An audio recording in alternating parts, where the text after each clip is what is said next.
Welcome to Baby's Birthday. Each show joins a mum-to-be and counts down to the birth of their baby, revealing all the drama, laughter and tears involved in giving birth. Because let's be honest, giving birth is never a walk in the park. To help chart each birth, this is the Baby's Birthday Clock. It's there to count down to each mum's due date.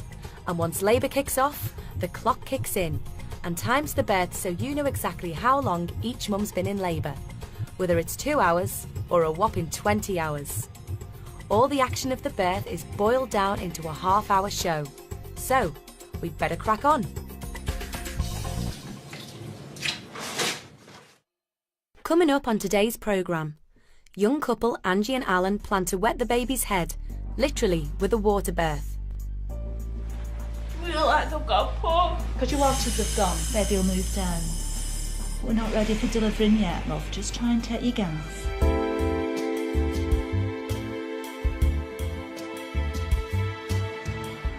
"18-year-old Angie is expecting her first child with partner Alan. They've been together for 18 months. Alan has a 4-year-old boy from a previous relationship.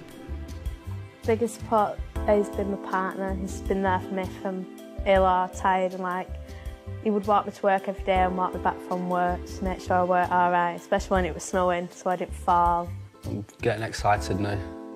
It's just a waiting game.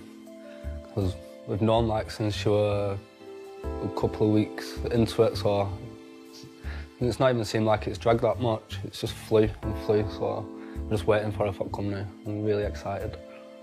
I'm having a girl, and she's going to be beautiful, like a dad. I'm not sure, but when we were going for a scan, finding out what we were having, my partner was screaming out, going, "It's a willy, it's a willy!" And it's not, it's the umbilical cord. So it were a girl, so I'm pretty pleased. As the baby's due date draws closer, Angie's considering all the options. I don't know much about pain relief. I know they've got gas in air, and plenty of people have that and say it makes you go on cloud 9. So I might try a bit of that if I need it. But I don't want to have an epidural, is it called? I don't like needles. I'll be there for her. She can squeeze my hand and pull my hair if she likes. She's going through pain, so I can feel a little bit of pain. I won't mind. We're pretty prepared for it, babe. We've got all the essential things that you need, like the bottles, Moses basket. We're getting the cot when she's born. We are planning on moving house because this isn't big enough for Jaden and Alicia, unless we paint. His bedroom is split in 2, but hopefully we'll have a nice house by the time she's old enough to move into her own bedroom. Baby shampoo. Angie would like to give birth in a calm and soothing environment, but is concerned how she'll get through it. Hopefully a nice silent birth. No midwives going, right, Angie Marie, push! You're going, get lost.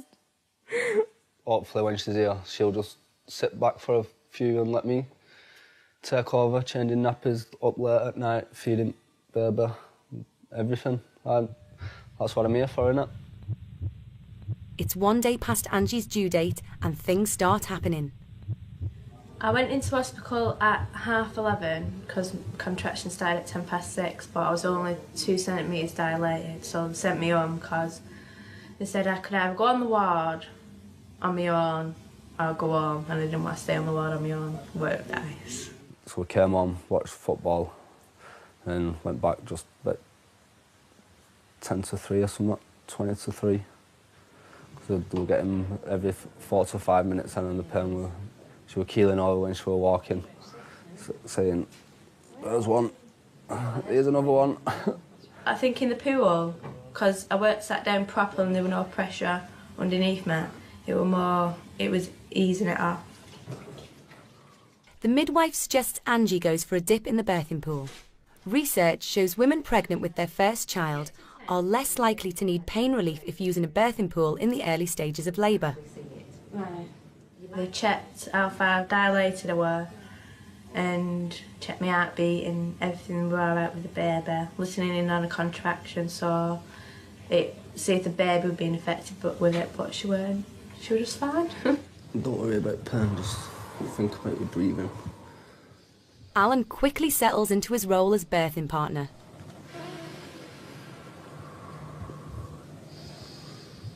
trying to keep Angie nice and calm, concentrating on the breathing, taking her mind off distractions, making sure she had enough water and food. If she needed anything, I could get it for her.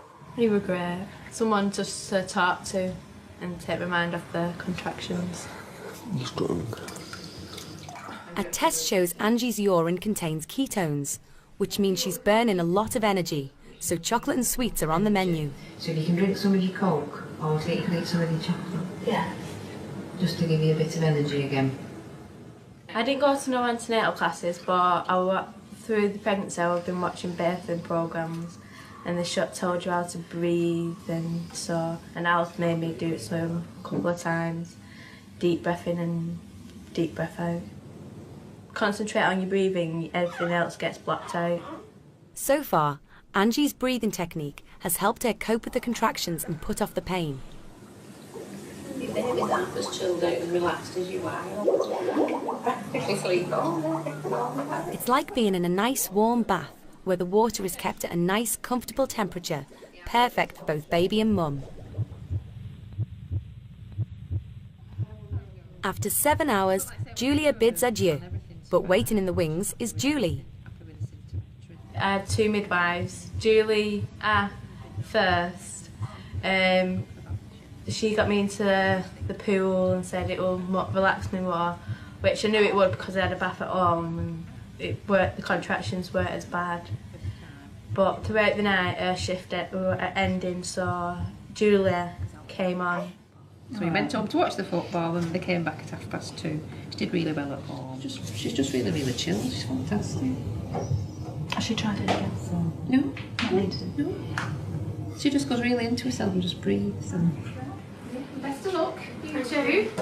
Carry on as you're doing. I'm sure you'll be fine. Julie will sort you out. Sure we are. Oh, she's doing you. Little girl. All right, you didn't tell me that bit. Find out. We found out what we were having. The surprise is already knowing that you're having a baby, innit? Really? My sister's had 2 and she never found out on them both. She said, oh, what a surprise. It's like, oh, surprise. I don't know if there's this many people asking these days, to be honest. Oh. I'd rather find out. Although Angie knows she's having a girl, it doesn't stop the speculation. I still think she's going to come out a boy, though, isn't he? Well, yeah, sometimes. Not often, but they do sometimes. You got a pen at the minute? Oh, the boys go outside, though, don't they? And so they say when they're pregnant. There's a lot of all wise tales. Of course. You could tell when the sister. Pretty sure I'm going to go.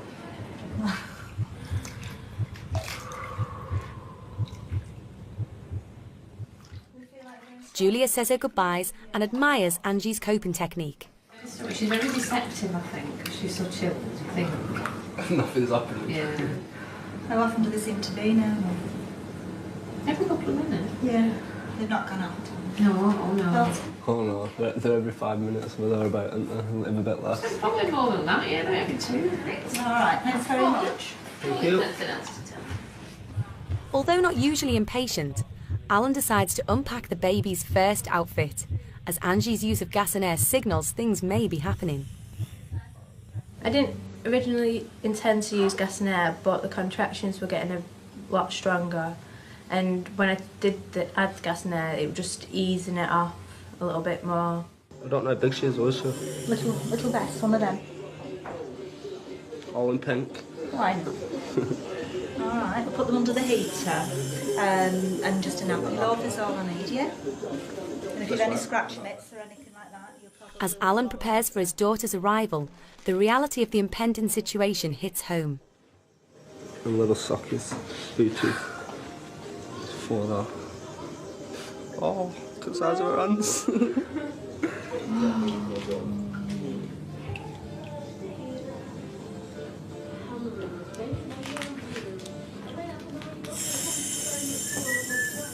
After an hour on the gas and air, Angie is starting to feel the side effects.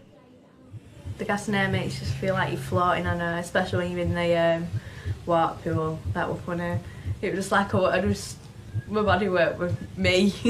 It went inside me. It weren't me. It's like I'm up there and the water's down there. To get a closer look, the midwife requests Angie gets out of the water and onto the bed. I got out the pool so the midwife could examine me to see if my waters are broken. Okay, I just want to listen to you back. What's the contraction at the minute? Let's wait till it goes. I always get excited at alt scans, and every time we've been in hospital and they put it on and see her a little heart beating, you know she's healthy and fine. And it's just a relief when the midwife turns around and says there's nothing wrong with her, she's healthy. That was more relaxing, hearing the baby's heartbeat, knowing that she's alright through the contraction. We're me, not her. As the midwife moves to examine Angie, her contractions get more intense. Feel better out of the bed, or are you wanting to get back in the pool or afterwards? No, I don't want to get back in the pool. You don't? No. That's fine. You probably feel stronger because you're out of the water, love. Okay? You're on in your own time, okay? Let's give you a little wash down first.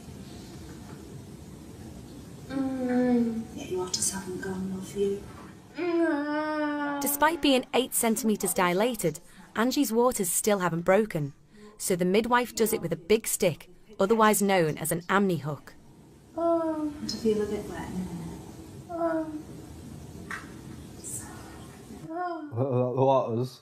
I was amazed when the midwife broke her waters. It made a big pop and a gush, and I thought, whoa, like a waterfall. And I had a look, and it was just all loads of water everywhere over the bed. Oh, wow, and I could hear the pop. It looked like she popped a water balloon. That one seem a bit stronger. Yeah. All right, well, I'm going to give you at times a little think about what you want to do, whether you want to go back in the pool or whether you feel like you need more pain relief or just stay out and use the gas. Well, it's entirely up to you, really. You don't know. Coming up, Angie has a dilemma. Does she get back into the pool with the gas and air, or does she have some other pain relief on the bed? Yeah, you can. Keep going with it. Go on.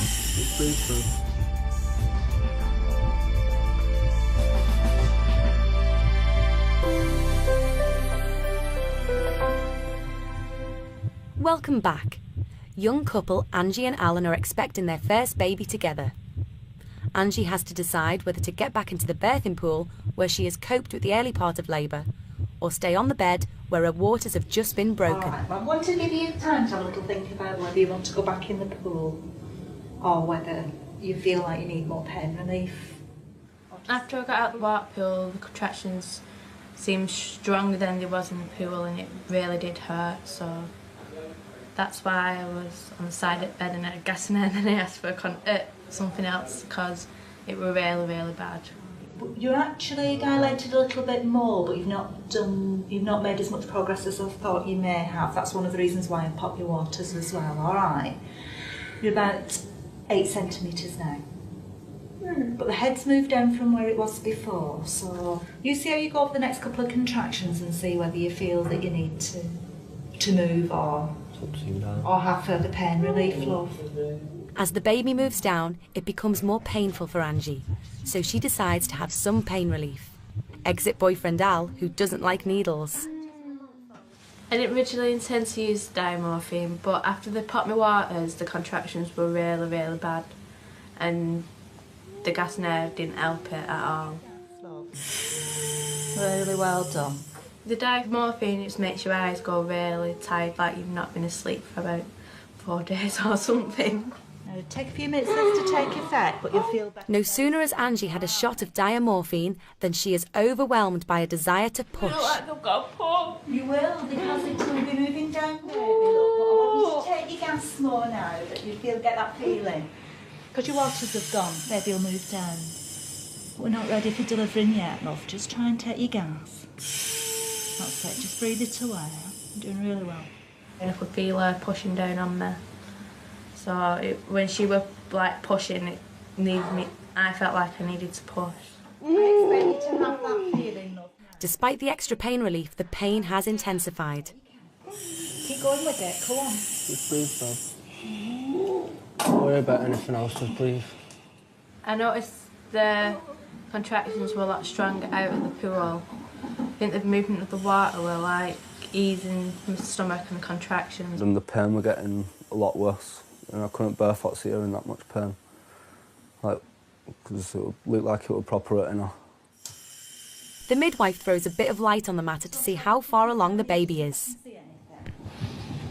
Oh, this is looking promising now, darling. Oh, baby's just sat there, love. That's that trolley. Nearly there, Bab. Okay. I love you. I love you too. The midwife prepares the young couple for the final stages of labour. So in a little while, what I'm going to do is let you actively push. All right, it's quite hard work. The midwife points out that it's quite hard work, which may be why it's called labour. It's when you get a contraction, I can just see the top of baby's head, and there's quite a bit of hair there that's just poking out. All right. So we're going to a stage now where I would get you actively pushing. Okay. So you can get a little bit more square, put your bottom square in the bed. All right, and instead of squeezing hands, she'd be better actually just holding her own legs like that to keep her legs up. You can keep, what you can do if you want to hold her is, providing she wants you to, is just support her shoulders and stop her doing that with her neck so that she doesn't strain these muscles when she's pushing. All right? So when I get a contraction, push. I want a push down in your bottom, yeah. And then snatch your breath, then push again. Although having coped brilliantly up until now, Angie still seeks reassurance from partner Al. Have I done good? Done very good, Bab. Your best. You better do 2 of you. Don't think so. Angie has requested that the baby be delivered onto her tummy, and so is stripped off for that all-important skin-to-skin contact. Put some more of that, Bab. Let those legs go. If you want to hold your legs just underneath, with your hands underneath, like that. Let the pushing commence. And again, no. Okay, Bab. Don't worry. You're fine. Look, I've got long hair this day. Keep it going. The longer the push, the better. Doing so well. Absolutely brilliant, love. Is your pain gone?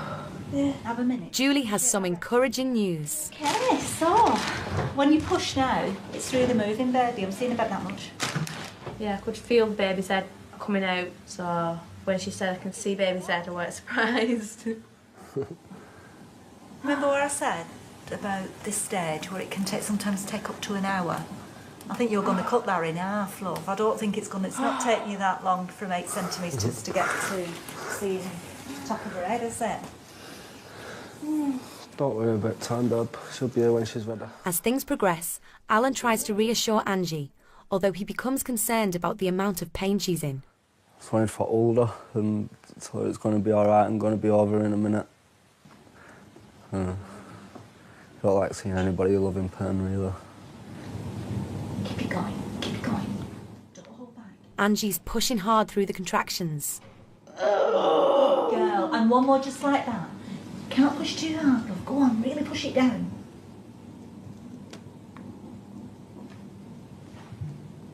Well done. Manage one more. Go on, really hard. And again. It's hard to describe, but it just felt like someone was pushing, but it just felt like I needed the toilet.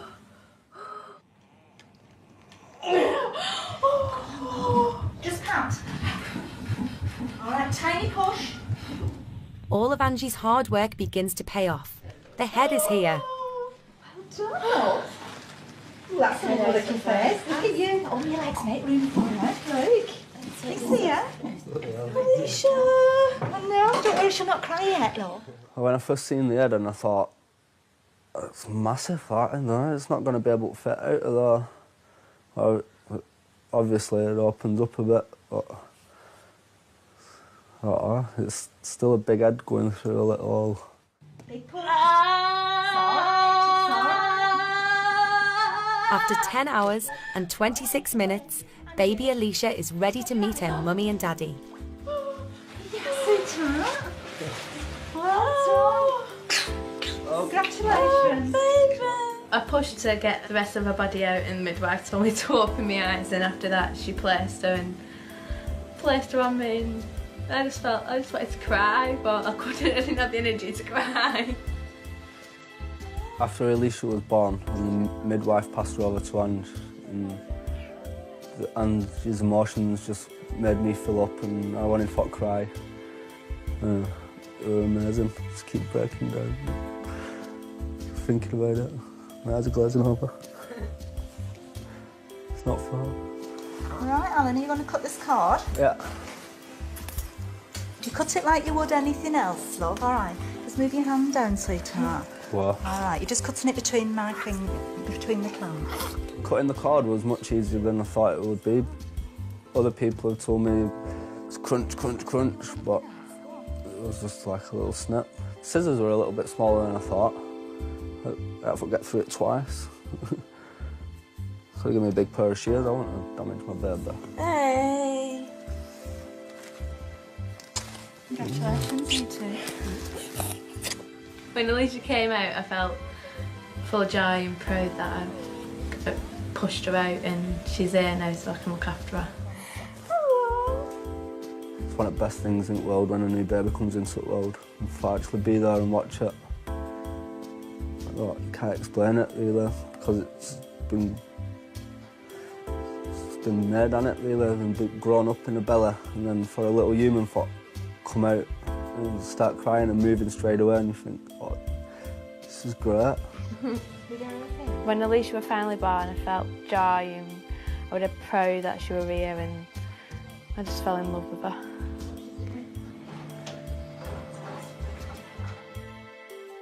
The proud and happy couple are overwhelmed at the arrival of their bundle of joy.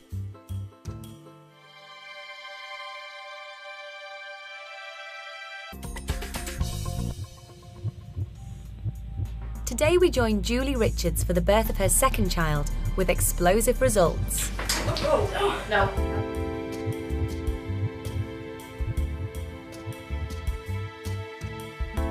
Julie Richards has been with her partner Phil for the past 5 years, after they met at their local camping shop. It all started when I met Philip. I'd finished school and I'd just gone straight into work. We're working at the same shop in Lee, and it was what is the word? I think it was love at first sight. It was love at first sight, because when I first went for the interview, they were setting up the shop, and I seen Julie. She was putting some stock out, so it was like, oh, that'll be one of the perks of the job, looking like good-looking girls. They already have a 20-month-old son called Anthony James, TJ for short, and are expecting their second child in 7 days' time. We had decided we wanted a second child because where we live there's not many kids, and we didn't want TJ to grow up on his own, nobody to play with, nobody to, hang around with. So we decided to have one, and it didn't take that long really for Julie to, become pregnant. We wanted a little girl at first, but alas, we had another boy. Knowing there's a little boy on the way gives them plenty of time to choose names. There. The name we have thought of me sticking with is Aaron Thomas.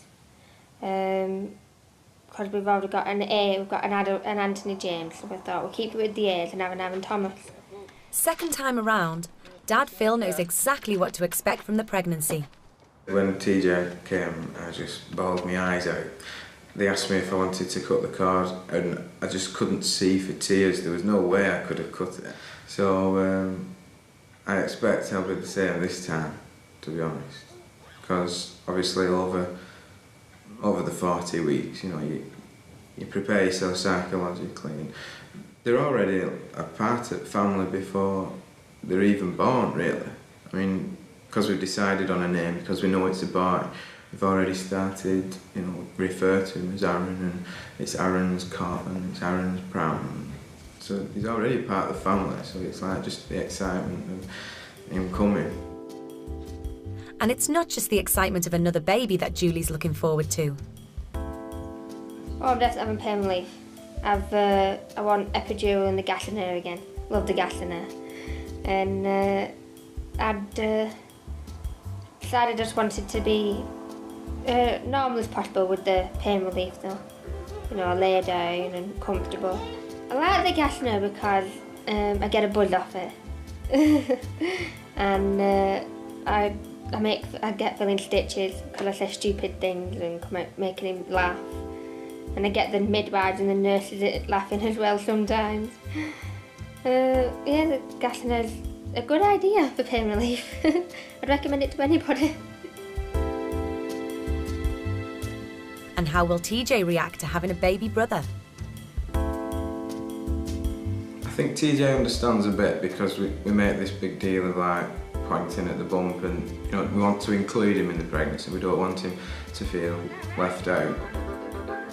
But we always point to Julie's bump and say, Baba, little brother. And I keep saying Aaron at him, Aaron, wanting him to say, and he'll try and copy me. So yeah, trying to, keep him part of it. We want him to enjoy it with us.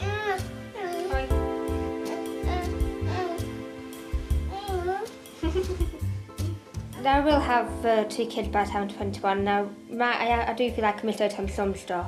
I'd said to Phil when we started talking about children that my life would be put on hold until they're old enough to look after themselves, or until they can stay at the grandma's overnight. You know, we do love each other to bits, so we'll pull through it. We've always pulled through it before, so we pulled through with TJ. And I think in a way it brought us closer together, so perhaps another baby will bring me, Julie and TJ closer together as well, more of a family unit. Just have to wait and see. It's 8 p.m. the evening before Julie's official due date, and after being in slow labour for the past 5 days, Julie's contractions are 5 minutes apart. There you go. After an initial examination by the midwife Claire, she's 4 centimetres dilated and happily reacquainted with an old friend. They put her in one of the suites and give her the gas in air. And that was it, she was high as a kite then. I was excited on gas in her because put her on a natural high with a bit of a kick as well, so it was quite funny actually. Oh, Mama. You want after each other out in these contractions. And they're hurting each time. Although I think they are. I'm just too high to sleep. I can feel it.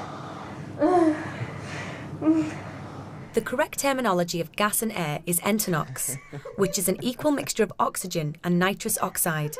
That's laughing gas between me and you. I recommend gas and air to anybody. Anybody who wants a natural high with a bit of a kick. Deep breath. While Julie's enjoying her gas and air, Phil reflects on his role during labour.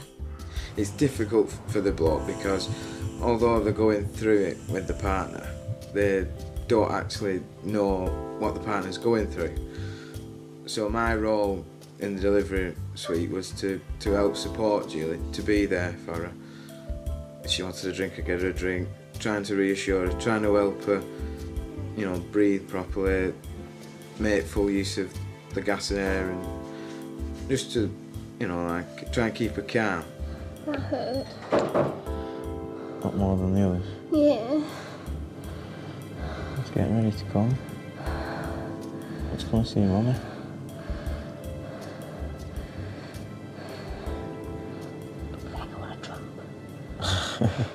Phil was saying to me, take deep breaths for every pain you have, and with the gas and air. I did start getting into taking the deep breath into a rhythm, and then it stopped, and then going a bit faster and a bit faster, and then I slowed down again to get back to the normal rhythm. However, the gas and air can only do so much as the pain starts to intensify. Deep breaths. Come on. She were in pain, she was holding my hand and crying, sort of it's hurting now. It does help when you've got someone there to tell you when to breathe and to help you along with the breathing, and it's always nice to have them there to rub your back when it's hurting. Deep breath, love. Deep breath. Deep breath. Come on, keep breathing, love. Deep breath, long breath. It's better. Breathe on. Obviously, Julie doesn't know the midwife personally. If you've got me there beside as somebody she knows who can sort of help her through that sort of like telling her breathe here, breathe there, push here, push there. It's just a familiar voice, you know. Somebody there holding her hand, somebody she knows, somebody she trusts, who's just helping her go through it. Phil's support is needed more than ever when Julie is sick. It was strange when we were in the delivery suite that all of a sudden she just was sick everywhere. Oh dear, is there nothing? And obviously all the insides are tensing and pushing and pulling, and anything that's in there that shouldn't be, obviously it's getting rid of. The reason that maybe I was sick was maybe because of my tea beforehand, and then having the gas in her straight after it, so... Did worry me for a second that this midwife rushed back in, but then she reassured us, saying that that's supposedly a good thing, obviously, the system's clear then. I was used to being sick anyway, so I was up every night being sick practically, so it didn't really bother me. There we go. Sit up. Alright, lean back up. Come on. Lean back up.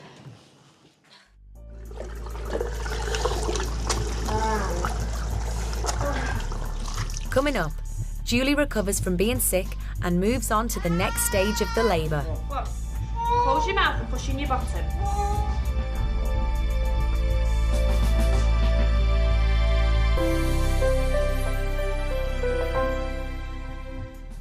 Welcome back to Baby's birthday.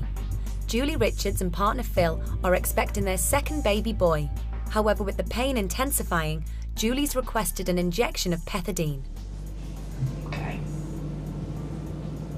Just wiggle your toes for me. Pethidine did take a long time to start working at first, and I did start to feel tired, and I just lay back and relax myself. I think I just concentrated on my breathing and relaxing. Deep breath. Bring your legs up. Bring your legs up. You've got urges to push. Give your baby some room. Deep breath. Alright. That's it. Deep breath. Slow down a bit. And there's yet another surprise in store for Phil. There was a point where she had to push.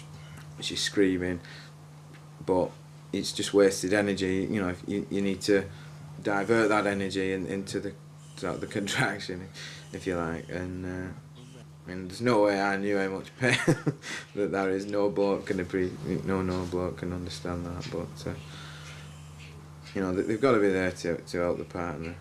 That's the idea of the birth partner, is, you know, to support the person going through it. Sometimes I'd grab hold of his shirt as well, just to give him pain. Deep breath, deep breath, deep breath, Deep breath. deep breath, long breath, come on. The midwife had done the first examination. She said, like, you know, 4 centimetres dilated, but the waters hadn't broken at that point. And when you give birth, you have to have a second midwife present.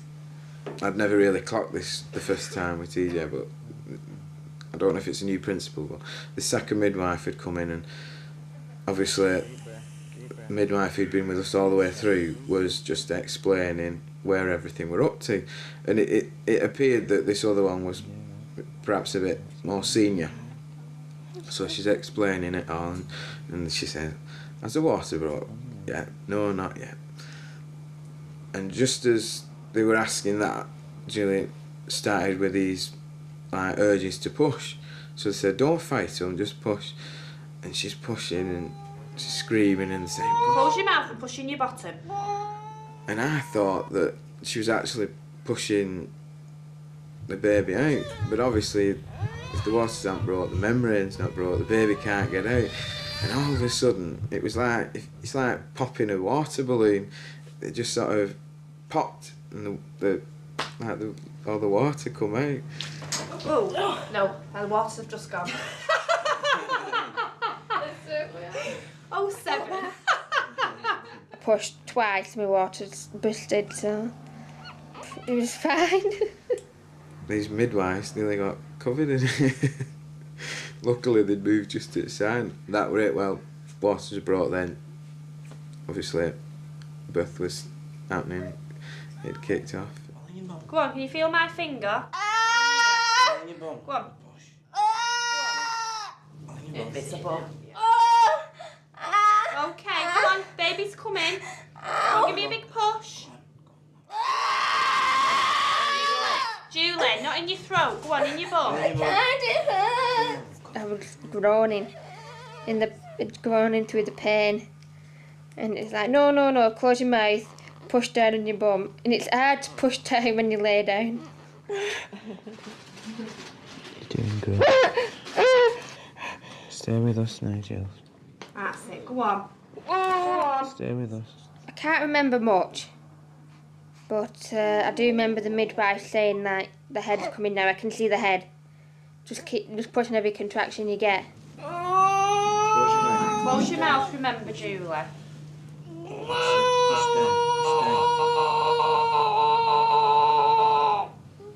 So I think it must have been about 20 minutes before the head actually came out. And I felt a bit of relief because that's the hardest bit to come out. Go on, keep breathing. Keep breathing. Excellent. Keep breathing.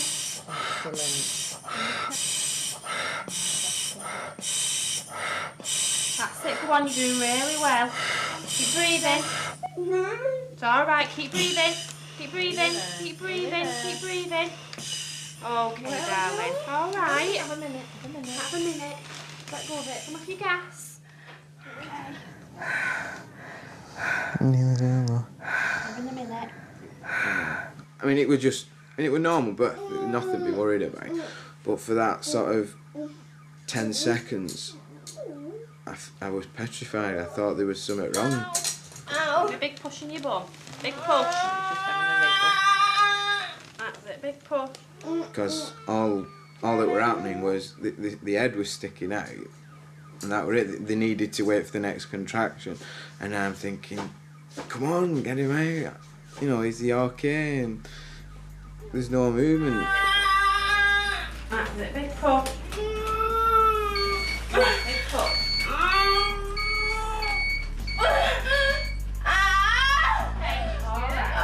Finally, after 3 hours 20 minutes, Julie and Phil's baby son Aaron is born.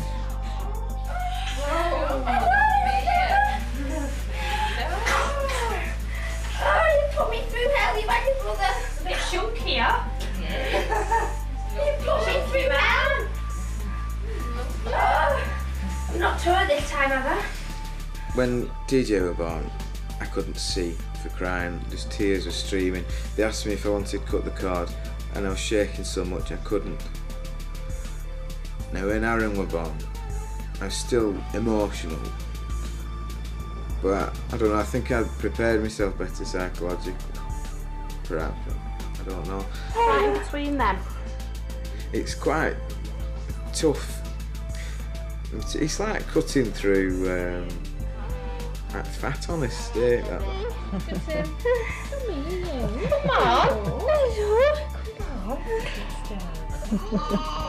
Yeah, that's what we like to hear.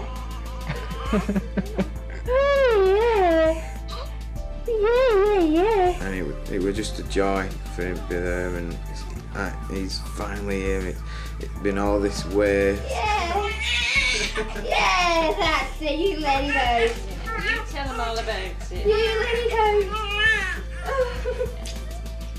out. I think Phil was actually, he was the more emotional one than I was. So I managed to hold my emotions back. But it's sweet to know that Phil has a soft side, but he won't show it as much. Oh, you're so gorgeous as you are.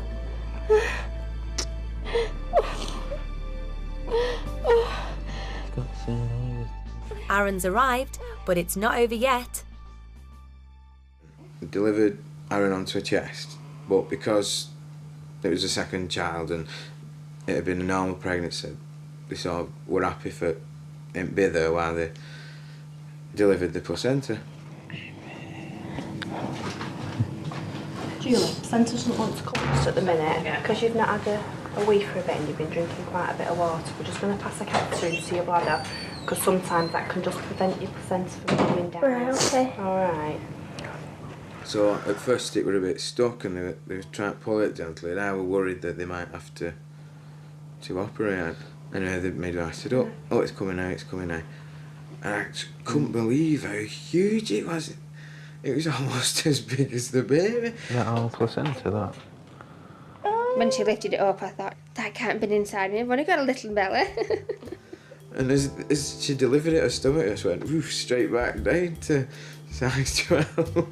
That's what it was. I couldn't believe it. I think he weighs. While Julie celebrates her flat stomach, Aaron Thomas weighs in at a healthy 7 pounds 9 ounces. It'll be nice and warm. Keeps you a bit cool just because I have your arm. So can we take your knife? When I saw his face, I thought, oh, he's the most cutest baby in the world. I'd forgotten I brought my camera.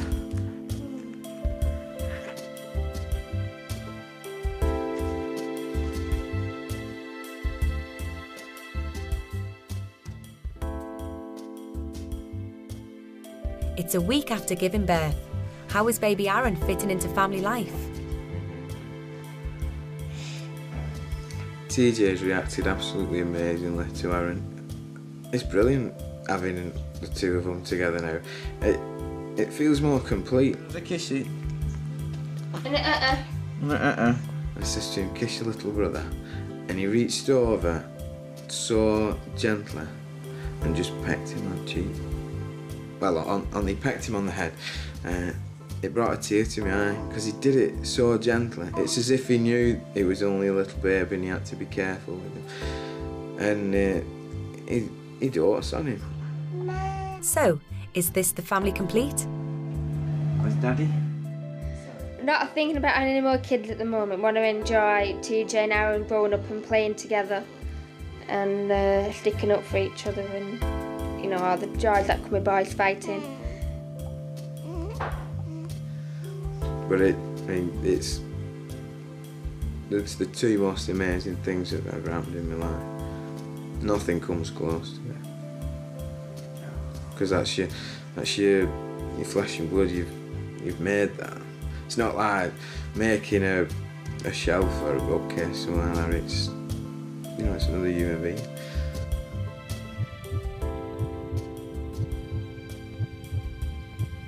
Now proud parents with 2 sons, Phil and Julie feel their family is complete. I wouldn't change him for the world. I wouldn't change any of them for the world.